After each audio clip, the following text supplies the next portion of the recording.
Hello everybody, good evening and welcome to the United Stand. It might be an early show, but it is a show, and what a show it is. More leaks, more cuts from Manchester United.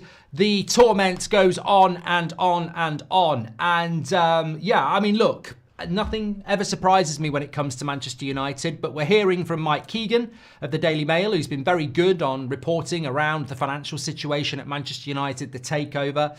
He is saying that INEOS plan to cut more jobs, 100 to 200 more jobs going. Apparently this money will be spent on players. Are you going to swallow that? Are you going to be sat here happy tonight that people are going to lose their livelihood, struggle to pay wages, struggle to put food on the table so that we can buy a few players whilst we're still in debt and paying interest on debt? Is this the football club we want to support? Is this the football club that we want to get behind? I mean, it's just getting to a point now where it's disgraceful. This is just not what Manchester United stands for. And there'll be people out there justifying it as they all do. But this is not good. This is not good at all. This is ordinary working people losing their jobs so that INEOS can fund players, apparently. The maths don't even work. They don't even work. And yet some people will swallow this nonsense. We're better than this. We stand for more than this. Also from Chris Wheeler and Nathan Salt, they've put out today that Manchester United players are questioning Amorim's tactics and would like to see a change. I mean, look, we don't know who these players are. We never do. We don't know where to point the finger. Is it worth getting angry about? To be fair, these journalists have reported correctly on a few things in recent months, so I wouldn't necessarily dismiss it and put it under the carpet, but massively disappointing yet again that these stories are coming out, because we've been down this road before. We've seen this movie before. Lots to get into on that, of course. Yeah, let's get ready. Let's get the show up and running and get your comments in early doors on the two major topics we're going to be talking about tonight. Also, a little bit of light-hearted, maybe, topics. Remember what we were talking about this morning, where Paul Scholes said that people like Martinez, De Ligt and Yoro aren't good enough to win titles at Manchester United. Well, Martinez has bitten back and said that Paul Scholes wouldn't last 5 minutes in an Argentinian league game, prime or not. It does raise the question of, did Paul Scholes have ex-players saying he was a load of shit and not good enough to win a title when he was in his formative years at Manchester United? Is there a point where some of these ex-players' criticisms, although honest, may be misguided, may not be accurate, and what good do they actually do? Maybe we get time to talk about that a little bit later in the show as well. But where to start? Well, look, I think the first place to start actually is in a responsible community where we're talking about signing players that we absolutely do need to do. I want to start off with INEOS and more cuts, because I'm ashamed, actually. And look, maybe I'm missing the boat here, but I'm actually ashamed to read this, that Manchester United, Sir Jim Ratcliffe and INEOS are planning on making more than 100 further redundancies as Manchester United to fund further transfers, potentially. And look, the story says that Man United employ a lot of people and they'd like to cut it down to more reasonable levels. Okay. Redundancies can happen, but at this football club, there's two things I would say here, and I say this completely calmly. I have a right to say I don't like this. I know a lot of people that work at Manchester United, and I know a lot of people aren't happy at Manchester United, and I said this to you last week. And the reason people aren't happy is because the sword of the sack is hanging over all of them all the time. We've already had one wave of sackings. The people who remained have basically been on tenterhooks, thin ice for the last few months. So it's not a happy workplace. They don't like INEOS. They don't like the Glazers, and they never know how safe their job is. And lo and behold, some more of them are going to lose their jobs. But the people behind get left behind. They don't say yip, yip, hip, hip, hip, hooray. They're not like really, really happy, because they're like, they might be next. And also their job suddenly gets a lot harder. Like, it's funny, actually. I was speaking to somebody today who works at, I can't give too much away. Let's pretend they work at Sky. They don't, right? And they were basically saying that despite outwardly looking really positive, there's loads of cuts going on.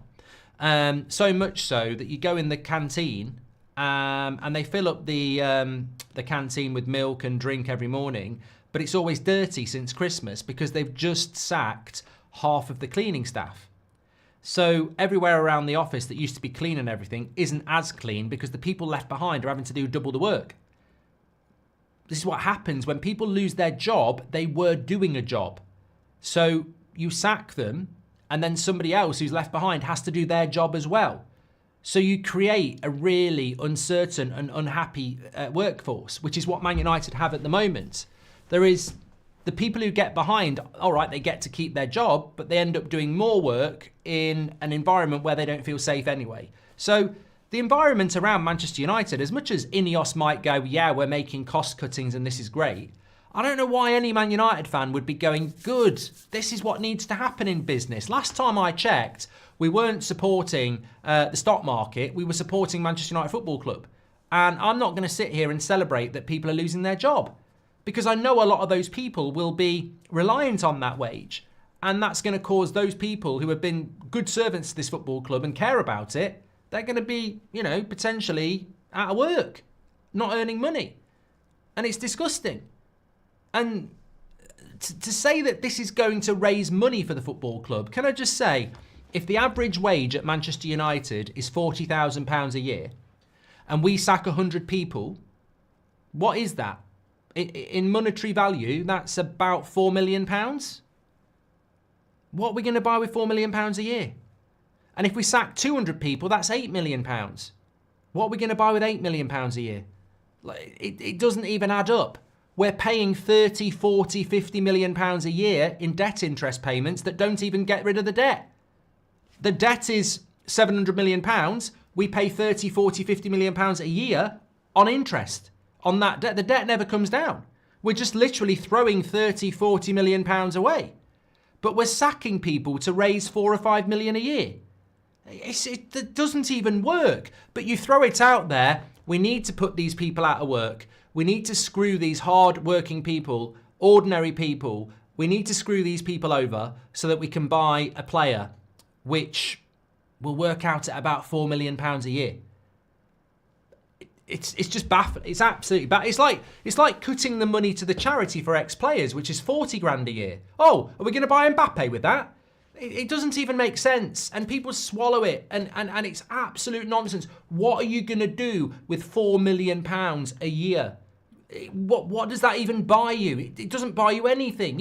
Even if you buy a player for £20 million and you put it over a 5-year contract, that £4 million only pays for that £20 million over 5 years. What about their wages?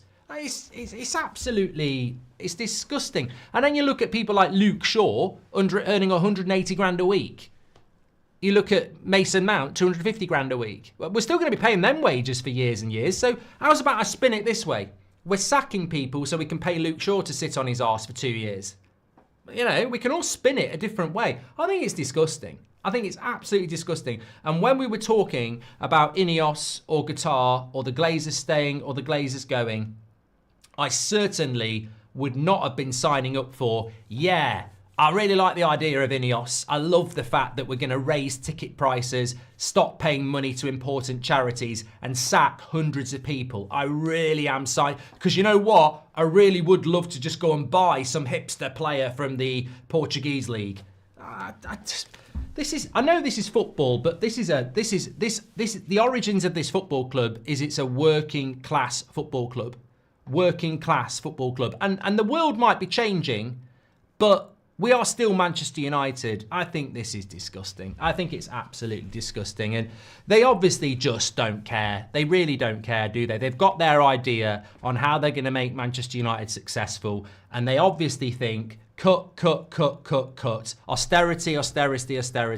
And eventually we'll have money to buy. But you know what? The debt's still there, mate. You're paying massive interest on debt.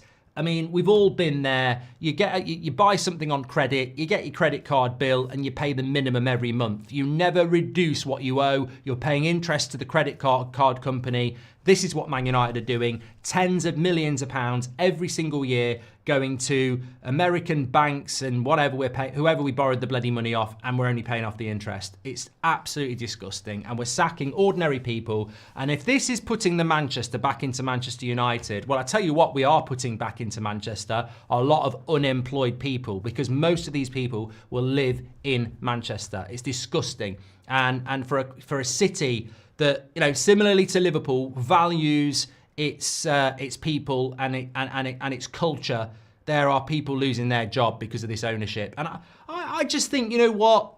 The Glazers must be rubbing their hand together, because the Glazers never would have been able to make 10 people redundant without people going mad.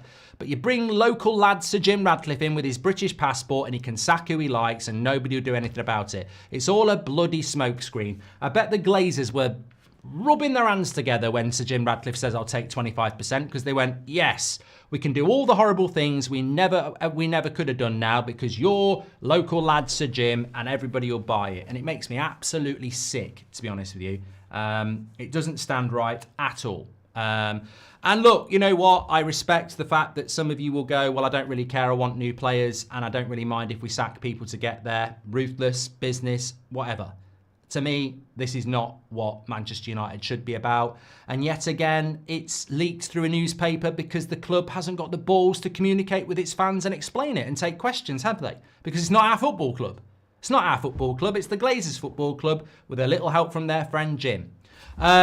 Versus Leicester, I saw players downing tools because they don't suit the system, says Benny. How many players would be sold if Amorim could get decent replacements? And imagine the media outrage if some Middle Easterns bought the club and then started sacking the workers and selling homegrown players, says TYS. What a comment.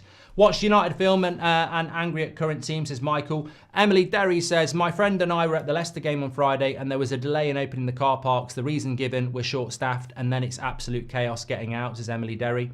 I was at a pub today. And it was short-staffed. And I spoke to the guy and they said, yeah, we've in the new year, it's just a bit of efficiency savings from the owner. And I went, well, it's not efficiency savings, is it? Because I was here before Christmas and I could get a drink and I could get somebody's attention within seconds. And now you're waiting 4 or 5 minutes. So people will just stop coming in, mate, and then you'll lose money. INEOS chemical plant in Grangemouth closing in a few months at a cost of 400 jobs. Could be something in that, says Chris. And we need to dodge the players before the staff, says Keel Robinson. Get rid of the players before the staff. Well, okay. I mean, I'm sure a lot of you aren't massively interested in what I just discussed, but I think it's really important. You might be more interested in this. This is coming out from Chris Wheeler and Nathan Salt, who write for the Daily Mail. Some Manchester United players have discussed amongst themselves whether a change of plan that is better suited to their style of play might be the best way forward. There is growing concern among some players that the teething problems they've experienced under Ruben Amorim are not going to improve unless he considers at least tweaking the system. Take a big breath. I am. Every time I read it, my blood pressure rockets. I'm just trying to be calm about this as I read it again. Some Man United players have discussed among themselves whether a change of plan that is better suited to them might be the best way forward. There is growing concern among the players that the teething problems they've experienced under Amorim are not going to improve unless he considers at least tweaking the system. I'll translate that for you. Manchester United players aren't good enough to play this style of football and feel that the manager should change his style of football to suit them so that they can play a little bit better. I mean, where do you start on this? First of all, we don't know who the players are and we never will. Second of all, you might not believe the story. Third of all, those particular journalists have been right about a few things in recent weeks and years. So could be true, could be nonsense. The question has to be, why would it come out this week when we've won 6 of our last 8 games, technically? So my initial reaction to this is the harsh reaction. If you're so concerned, fuck off. If you can't play the style of play, go. Last time I checked, you get a paycheck every week. Some of you hundreds of thousands of pounds. You're not a legend. You're not set in stone. You're not ingrained in our history. You are part of one of the worst Premier League teams ever.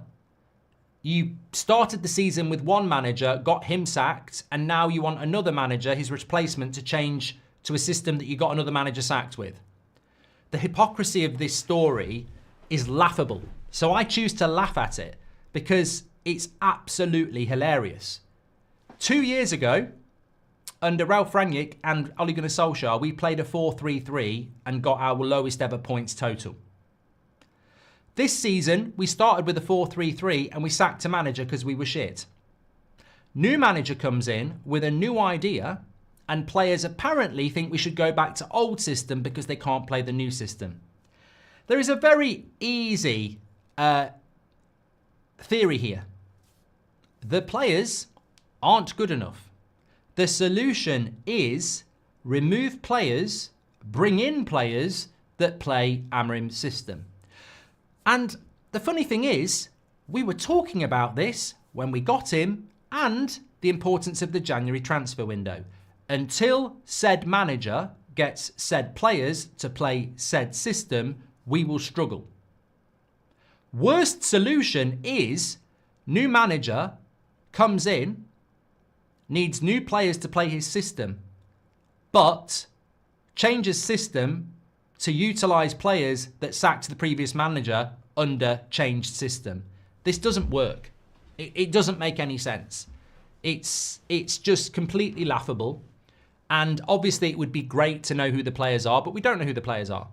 So we just have to laugh at it and say that ultimately, if there's any truth in this story, what you've basically got is a bunch of players wearing a Man United shirt, earning hundreds of thousands of pounds, basically saying, we're absolutely shit, we can't do the basics in this system, please go back to a really basic shit system because we think we might do better in it. Effectively, we can't play modern football, please go back to a back four where we counter-attack and live on moments. And I would say, get fucked. You're gone. Please, please knock on my door and tell me your problems so I can see your face and put you on the transfer list. Because leaking to your mates in the journalistic world, you're a fucking snake. So please have the balls to stand up and tell me who these players are who don't like my system, because I would love to get rid of you. And hopefully we can find you a move to, you know, whatever the modern Stoke City is. Because if you think you're playing for Brighton or you're playing for any other team that's in the top half of the table, guess what? They all pass the ball, they all press quickly, they all play in a system, and they all look like they're footballers. So if you can't play this system, I don't know what system you think is going to work for you, because I watch Man United and our players can't play a 5-yard pass forward. They can't press collectively. They can't pick people up on the edge of the box. They can't win a header from a set piece. So what system is it? What magic system do they want? It's laughable. Absolutely laughable. And you know what? I choose to laugh at it because I don't know who the players are. So I can't, you know, slate them and and have a go at them. But I tell you what, as captain of the team, Bruno Fernandes better start doing his fucking job, because you're meant to be the leader of that dressing room, mate. And apparently people are leaking out that you're all having chats that you don't like the manager's system. And you know what it ultimately is? Regardless of who's behind it and whether it's true or not, ultimately what it is it's blame shifting. As per usual, it's the lack of accountability, it's blame shifting, and it's trying to say, I mean, this is what's so funny about it. On what level does this give players sympathy? I mean, again, I think the ownership of Man United think Man United fans are thick. And I think they prove that most days. But I also think the players think we're thick. Because if, and it's a big if, that if players have had this meeting and this chat, their self-awareness of reading the room is incredible.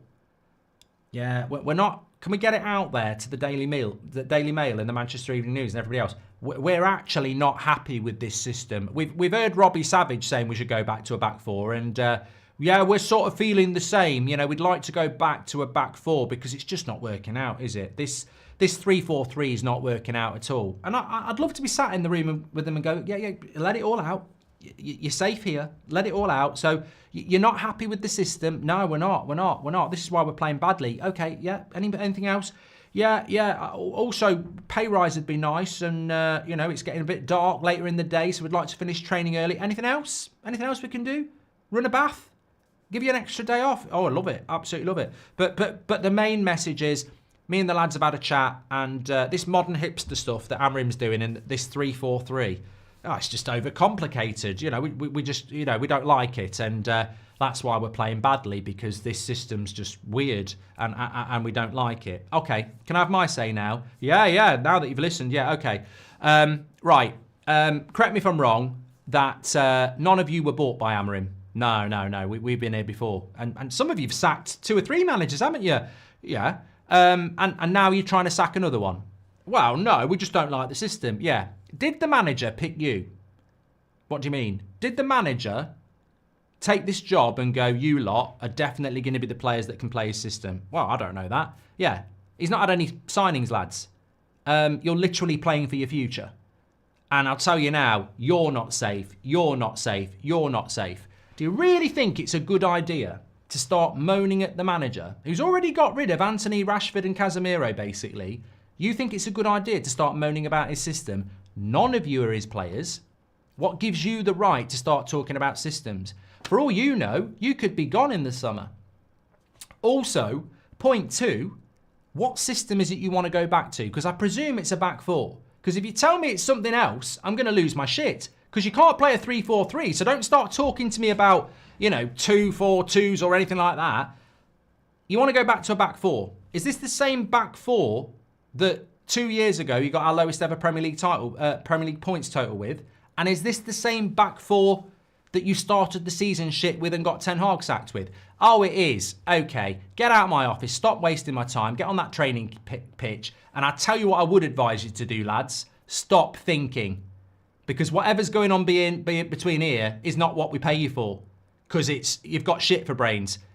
Go out there and don't think. Just use your feet. That's what we pay you for.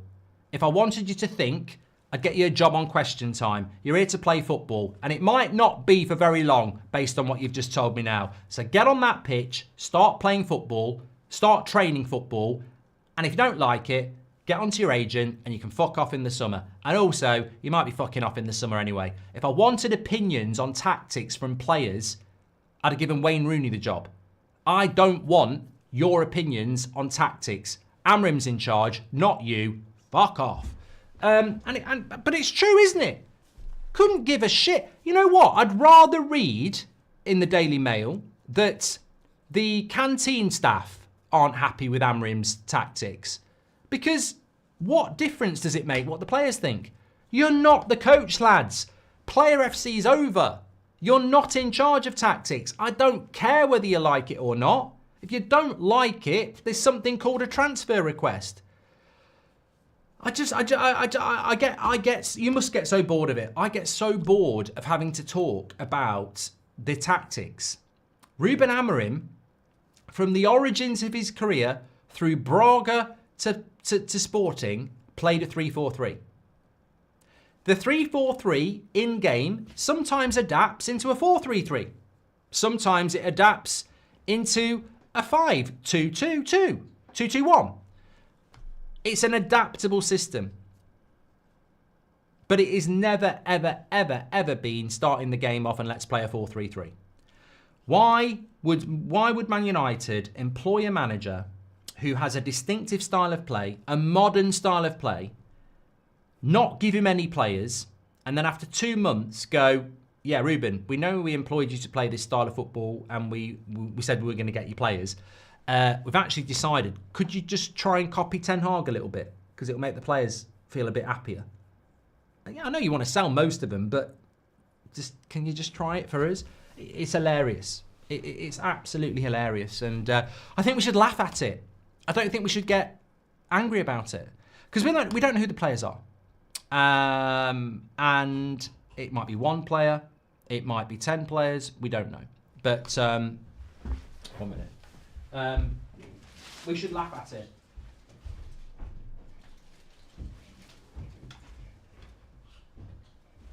Because if we don't laugh at it, we'll wind ourselves up.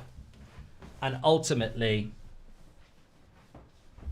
the story sells it. If the story's true, it sells itself. The players are basically admitting what we know. Please change the system because we've got low IQ and we can't play it. It's embarrassing for the players. So I choose to laugh at it because we can see it anyway. And it doesn't matter who the players are. You'll notice that I haven't named any player. I haven't speculated any player. I could easily do it. I could go, ooh, English journalist getting news. I wonder who it is. But the point is, it doesn't matter who the players are. Because every single week, I watch Man United and I see us unable to do the basics. We can't play a first-time pass. We can't play a pass within the first second of getting the ball. We're slow. We're turgid. We're side to side. We lose the ball. We misplace passes that, you know, a 10-year-old could play. We don't mark people up properly. We don't run hard enough. We don't work as a team. The very basics that players should be able to do, that you're not coached to do. You're not, this is not, this, you know, the thing that makes me laugh about this as well is that it's so thick and naive, it's laughable because anybody who knows anything about football will tell you that a coach doesn't coach a Man United midfielder to pass the ball forward 5 yards within the first second of getting it. You're doing this at under 8s. A coach doesn't teach a midfielder to track a runner to the edge of the box. You're learning that at 10 years of age. A coach doesn't teach its players on set pieces to attack space and attack the ball. You're learning that from a very young age. We're not doing the basics. These are not even coaching issues. And we watch it every single game at the moment. So to hear leaks that the players aren't happy with the tactics, well, my answer, I'd love to say to these players, well, you might not be happy with the tactics, but it's not up to you anyway. You're not here to talk about tactics. But lads, you might not be happy with the tactics, but trust me, if you actually learned how to pass the ball, mark people, head the ball properly, you'd be better players anyway. And the coach is not responsible for that. You are. You're no good at the basics. Why are you even talking about formations and tactics? The formation is not stopping you from moving the ball quickly or passing it correctly or pressing collectively. These are not tactical things. These are basic things and you're bad at them. So stop putting out excuses about formations because you've heard some Wally on the radio or on the TV talk shit. Start doing the basics because we all can see you can't do them. And if you start doing the basics well and then the formation's not working, then maybe there is a chat to be had, but that's the manager's responsibility. It's not yours. But don't be talking to me about formations and tactics when you can't do the basics. It's laughable. So ultimately, as I said, that whole statement about they're not comfortable with the tactics and this, that and the other, you're basically admitting your shit. I don't think people in a Liverpool squad or an Arsenal squad or even an Aston Villa squad would be moaning about tactics that Ruben Amorim has because they'd be able to play it. These are just players that can't play it. Tracy Taylor says, well said, but why were these players so rubbish before? These players have been playing crap for the last 3 or 4 years. Just sell them all. Exactly, Tracy. They weren't playing well in a 4-3-3. They seem to forget that. They weren't playing well before. Amorim's here because, as I say, it's laughable. Oh, please, can we play a 4-3-3 again? You'd be playing a 4-3-3 if you didn't get Ten Hag sacked, you knobheads. Oh, please, let's go back to a 4-3-3. We're much better in a 4-3-3. We understand it better. Yeah, well, maybe you shouldn't have got the guy who played that system sacked because you were shit. Big words, love you, man, says Garfield. Thank you, pal. If you want to play a back four, then sod off to a team that's playing a back four. Love the channel. Big up the community, says Edsel. What is the excuse for playing crap in the 4-2-3-1 then, says Parker. Send them to the Scottish League. That's the system, says Jackie Boy. And once again, the players trying to exert player power and thinking they know best. How is any manager going to be successful with this carry on? Patrick, I don't think it'll work, though. I think we've seen this movie so many times. I think so many people know the problem on the playing. Look, the major problem at Man United is what's going on upstairs. But they fed this shit that Amorim's got as well with bad signings, etc. The major problem on the field is the players.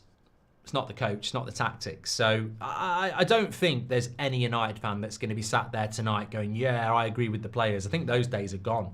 So basically all you've got is a media that kisses their arse and players that use the media to try and spin the fans, but fans won't swallow it. It will just irritate fans even more. In fact, it's a dangerous game, isn't it? Because it could actually lead to more fans getting pissed off with the players, which is ultimately not really what anybody wants. So just keep your gob shut and get on with it.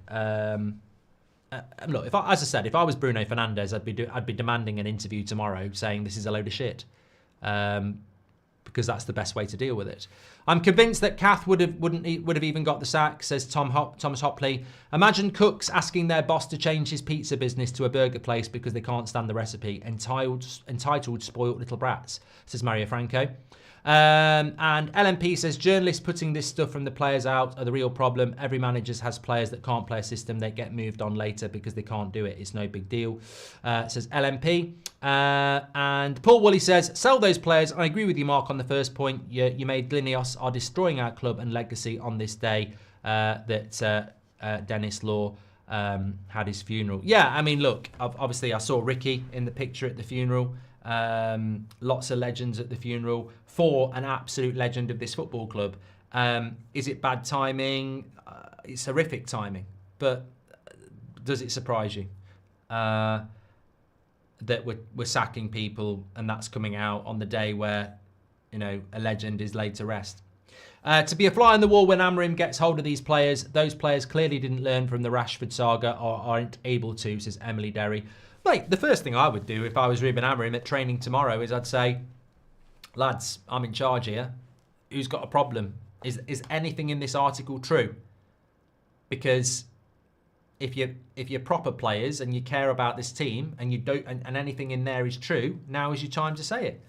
And I guarantee you, not anybody will say a word, which feeds into the fact that if any of those players think it's true, have said it, they're snakes.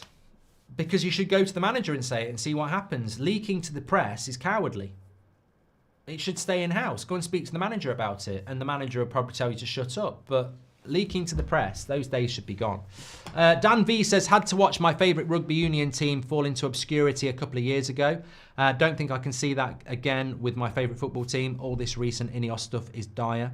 And Benny Custard says, sorry, that we've done that one from as well. Lawrence Longmore says, I don't agree with the players at all, but I do feel the 4-2-2-2 on Rangnick's system would be good with Rasmus and Xerxes, with Ahmad and Garnacho behind, says Lawrence. Well, that's not the manager we've got, Lawrence. So this is what I mean about stuff like this. It's like we sacked Ten Hag, most people were happy. We brought in Amorim, most people were happy. And now 2 months later, people are coming up with new formations. And this is exactly what we mean by patience. Like, you're an impatient person if you're talking about tactical changes. Because we all know there needs to be time. He's not had any signings yet. All right, Dorgu, one signing, who's played half a game. And we're talking about literally, am I wrong? Whether you think the system's going to work or not, he can't change his system. It's not who he is. He's only been here 2 months. Dari says, Mark, they said they weren't happy with the style of play under Ten Hag, so nothing. They said they weren't happy with the style of play under Ten Hag. They said they weren't happy with the style of play under Rangnick. They said they weren't happy with the style of play under Ollie. I mean, what style of play do they want to play? I'm imagining the team talk. Ruben, can you make it 4-4-3, please? What do you mean? That's not even a real formation, says Jackie Boy. Thank you very much. I want to talk about, just to bring a bit of light-noted stuff in as well. So, obviously, we sort of spoke about it this morning that Paul Scholes had said that even when Martinez is fit, he's not good enough to win the Premier League with. And Martinez responded with this jinx guy is really hurting. You put him in Argentina, and he wouldn't survive. So basically, he's saying that put Paul Scholes in the Argentinian league when he was playing, and he wouldn't survive. I think it's funny, but in a way, it's quite worrying because I don't think that, honestly, in my experience with players, and I've spoken to some about it, because you've got to be conscious of things like Twitter, Instagram. The United Stand community is very, very big. And I've asked this question of a few players. Does it impact you if you are a watcher of a show and people are saying sell this player or this player's shit, that and the other? And most of them will say, look, I'm a human being. And the key is to mentally deal with it in the way that maybe avoid watching it, avoid reading it.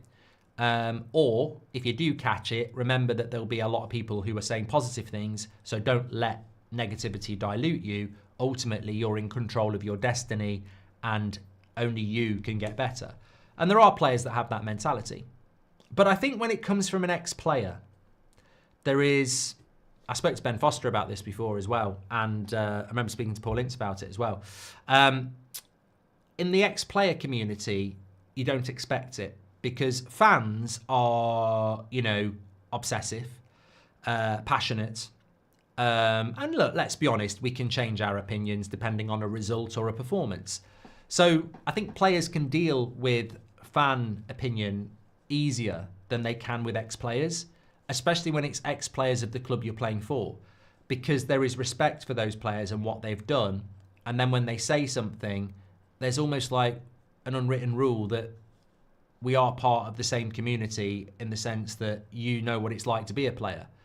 And I think we've seen in recent years a change in the way ex-players behave towards current players. And when Man United were sort of rebuilding and winning titles in the sort of early 90s, there wasn't any ex-players out there that would be critical of what happened when we missed out on the title to Leeds or in 95 to Blackburn and things like that. There wasn't really an ex-player community to sort of say maybe Paul Scholes isn't good enough or whatever like that. So I do sort of look at it and go, look, these are current Man United players being told they're not good enough to win something that a previous player won. And they're respected by those players because they've got pictures of them on the wall at Carrington and stuff like that. So I think there's a sense of betrayal, and I think it does cut them a little bit. And I think there is look, as an ex-player, I think that you should be more aware of the impact your comments are going to have when you're negative towards players.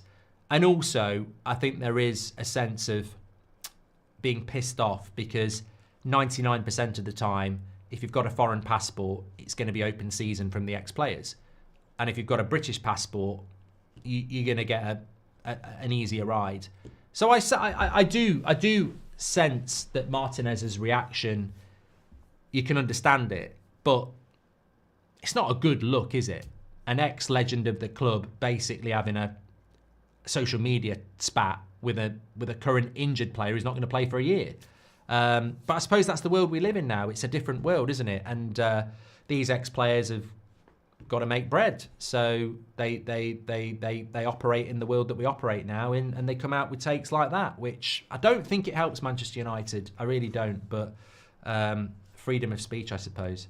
But I mean, I completely disagree with the point anyway. To say that Man United can't win a league title with Martinez is hilarious. There's plenty of teams that have won the league with players that weren't that good. And I think Martinez is a good player. And I'll go back to my previous point. There has been teams that Man United have won the title with that Martinez could have played for. There has. Martinez isn't a bad player. But we'll never win the Premier League with the Glazers in charge. That's the biggest problem. Mark, imagine how Dorgu feels. He has just joined the club just to see a bunch of brats already conspiring against his manager. No wonder new signings get infected, says Ali.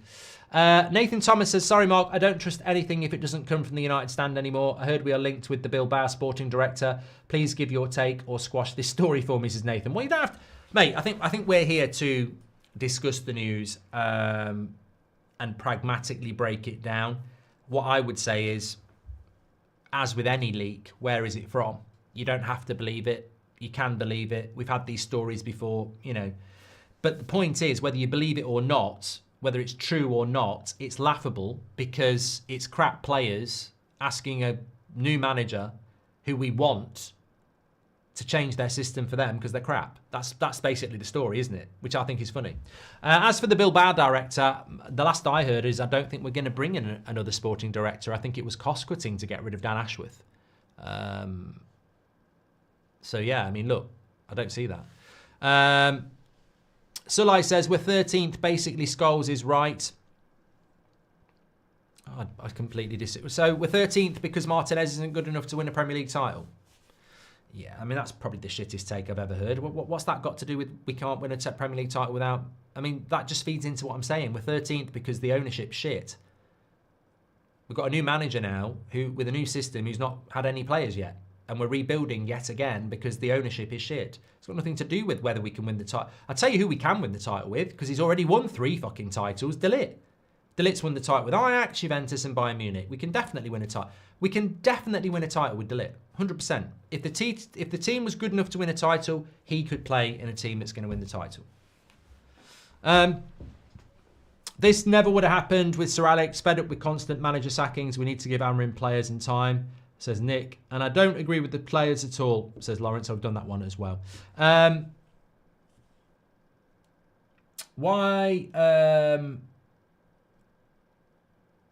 Who are these players? Name and shame, says Mrs. Stone. I really am not. I've got no clue. I've got no clue and I don't care. I really don't. I mean, look, everybody knows I like Bruno Fernandes. Does he look like a player that can play this system? And he's a captain. Could he be one of the players that aren't happy with the system?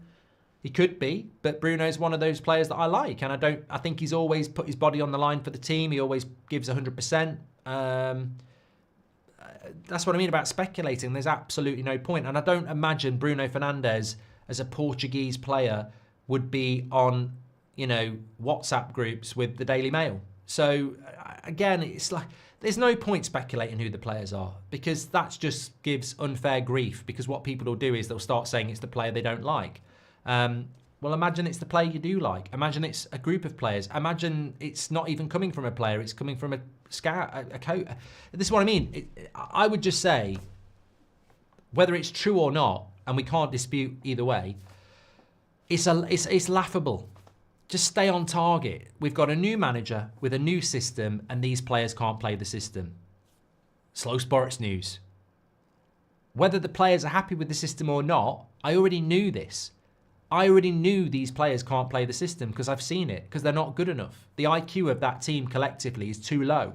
So whether they're happy with it or not doesn't matter to me because they're not good enough and they're not going to be the players that play it anyway. We need to replace a lot of these players. So I'm sort of sat here in the same position I was yesterday. I don't think some of these players are good enough to play this system. I think we need to replace them. So if some of those players are unhappy with the system and want to see a formation change, no shit, Sherlock. You're not good enough for it and you're going to lose your job. Of course they'd want to change. The bottom line is INEOS need to provide the players to the manager that can play the system and support him. And that is obviously going to take some time. He will never be the same again, says LZ. Wind blows south. Martinez is out for a year. We can't rely on him. No player shouldn't react to criticism that way. It shows immaturity and weakness. Robert McCormack is winking and it says it must be Dorgu after playing right wing back. Keep the 3-4-3, but realistically, this squad's IQ only suits a counter-attacking system. A pragmatic approach is needed to maximise our chances of winning the Europa League. I disagree, Senor. I disagree. You basically sack Ten Hag. You bring in a manager that doesn't play a back four. And then you say to him, can you just play a back four in the chance that it might help us just scrap our way to the Europa League? No, you don't. If you bring Amorim in, you stick with Amorim and you tell him to stick with the system and keep working at it until it works. That's the decision INEOS made. We had exactly the same conversation on Saturday night. The question is, should they have done that in November? I think Amorim's the right guy, but should they have done it in November? I don't know. Andy Atherton says, I'm disgusted with the way some of our players act in such privileged lives. The players are using the system as an excuse for their poor mentality. Thank you very much. Right, I've just realised it's 7:45. I've got to get over to That's Football because we're doing, hopefully, Real Madrid are doing Man City big time. It's the first leg of the Champions League knockout game between Manchester City and Real Madrid. I will be over there, and you are more than welcome to join me. Sharp, abrupt end, but an enjoyable show. I respect it, and I want to thank everybody because I actually think we've moved through two major topics that are very serious without getting too stressed and angry about it. I think sacking people and justifying that you're going to buy players with it when it's going to bring in minimal money and you're spending tens of millions of pounds a year on debt interest is a fucking joke. And also, I think if players aren't happy with the system, what a surprise. You're not good enough to play it. It just basically is a big sign that you're shit. And if it's the intent is to put pressure on the manager, well, hello, you ain't shifting this fan base. This fan base in the majority is behind this manager. It's not behind you lot. So if you want to leak a little bit more, crack on. If you aren't leaking, then maybe put a story out there saying that you're not leaking. But we'll leave it with you, lads, because ultimately you can't do the basics. So don't talk about tactics. Thanks everyone for watching. Speak to you on That's Football in a minute. Take care.